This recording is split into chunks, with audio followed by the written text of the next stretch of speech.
arrangement with Dylan White. Isn't that weird? Why do we have... He's not tied up like the slave contract of yesteryear. When I was running boxing, it was much easier. We were slave traders. We had these guys and they were working for us and we was the boss. The pendulum has swung. Now I have to say, Mr. Dylan White.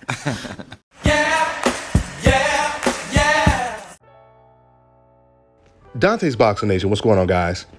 So before I get into the topic of discussion when it comes to this situation with Eddie Hearn and Gervonta Tank Davis, I want to go back to that clip I just played for you guys.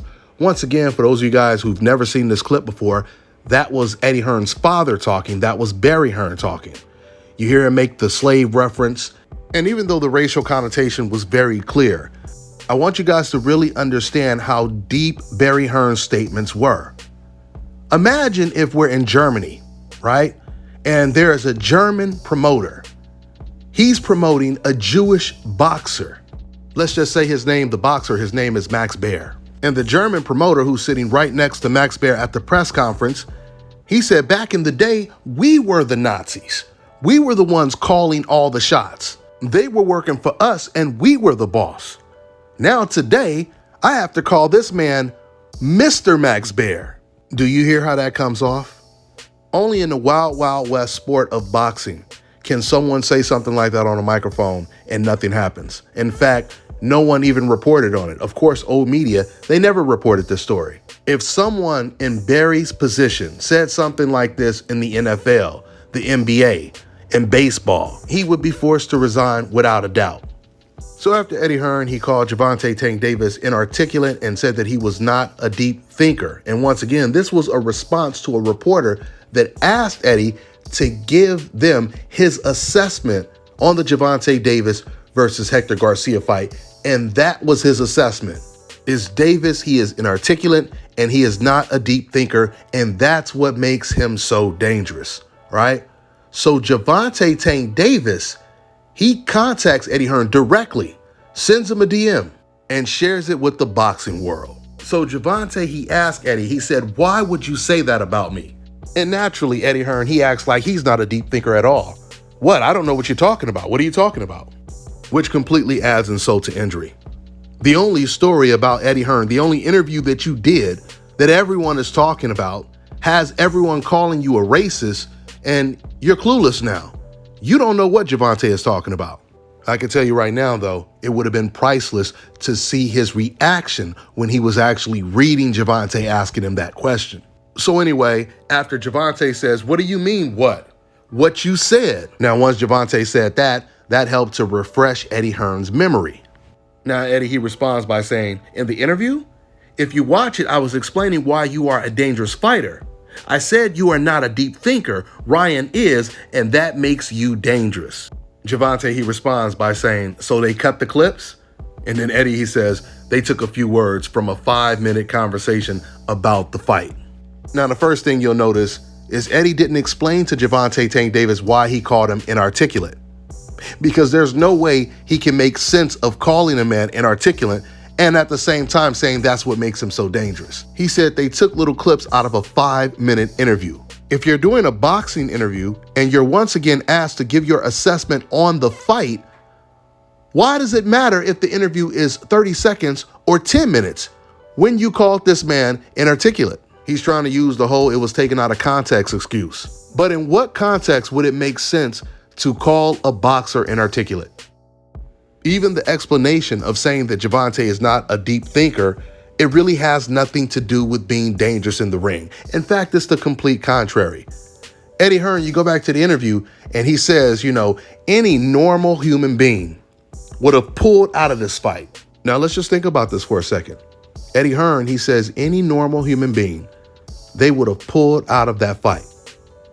But the question to Eddie is, why would they pull out of the fight? Eddie would say, because they're not focused and they're probably going to lose. They got so much stuff on their mind. Forget about the fact that Gervonta Tank Davis was completely vindicated, because of the fact that his girl actually admitted she lied to the police. Forget about that. Let's just say that didn't happen. The fact that Gervonta still took the fight and won the fight in impressive fashion, it shows his mental strength. It shows that he stays completely focused. He doesn't allow outside distractions to interfere with the job that he has at hand. So what would have obviously made more sense was for Eddie Hearn to say, you know what makes Gervonta so dangerous is he is always completely focused. I mean, this man really has serious tunnel vision. That does not equate to being a dumb person, someone who's not a deep thinker. And once again, it has nothing to do with articulation. And Eddie Hearn is smart enough to know this. Eddie is not that dumb of a thinker to not know this. I'm gonna tell you guys right now, when the news broke that Gervonta Tank Davis had been arrested the week of his fight, you had a lot of people that were praying to God that the fight would be off, his career would be over, and there would be no more Gervonta Tank Davis selling out arenas across the country. He would no longer be the new face of boxing. The fact that Gervonta came back home the next day, was completely exonerated and vindicated, and then he knocks out his opponent, just like he does with the majority of all his opponents. Can you imagine how pissed off old media and other people would be? Because now those type of people, they're saying, man, we were so close to getting rid of Gervonta. And that's exactly how those remarks come off from Eddie Hearn. He came off as extremely bitter, but he had to take it further and say something that he's smart enough to know comes off as a racial condescending remark. What Eddie Hearn said was racially offensive to every single black person in the world. Just like what Barry Hearn, his father, said when Dillian White was sitting right next to him was racially offensive to every black person. And the crazy thing is, Eddie Hearn, he never apologized to Gervonta Tank Davis or to the boxing world. It completely adds insult to injury that Eddie Hearn couldn't at least apologize to Gervonta Tank Davis, who reached out to him directly and said, why would you say that about me? Why would you say that about me? This man, Eddie Hearn, he didn't even come close to apologizing. He didn't even try to sugarcoat an apology, which tells you even more about Eddie Hearn and what he is about. You know, when you call someone inarticulate and that person is far more successful, makes 10 times more money than the majority of the most articulate people in the country or the world, from doctors to lawyers, professors, English teachers. If he is a complete success story and his grandkids are going to be able to go to college and become whatever they want if they choose to go that route, then how is talking about a person's articulation relevant to how Gervonta Tank Davis looked against Hector Garcia? It is completely irrelevant. Just like it is irrelevant that Canelo Alvarez and Manny Pacquiao, they dropped out of school at the age of 14. It has nothing to do with Canelo's win over Kovalev, right? You know, superheroes are the most loved, admired, and idolized people in the world. Like a Superman, right? They're loved so much because they are heroes, not because of their grade point average, right? Not because they graduated from some big university. The world could care less about that, right? These athletes are the real life superheroes. And we all know the only people that hate superheroes are villains. That's all I got for now, guys. I'm on to the next one.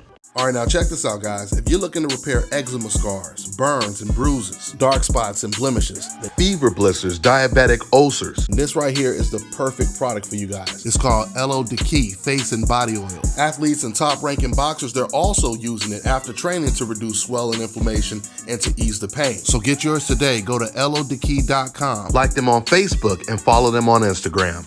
Let me tell you guys about Issa Israel Law Firm. It is a full-service legal practice based in Denver, Colorado, an emerging hub for combat sports and high-altitude training. If you're a fighter inside or outside of the ring and you need a law firm you can trust to fight for you, visit thefighterfirm.com or email help@iilawfirm.com. Legal representation is usually limited to plaintiffs or defendants in Colorado, but iFirm can help anyone in the world with trademarking their business name, logos, and U.S. immigration issues. This brother has been my attorney for a while and helped guide me through all kinds of business and civil issues, so make sure you guys go to thefighterfirm.com.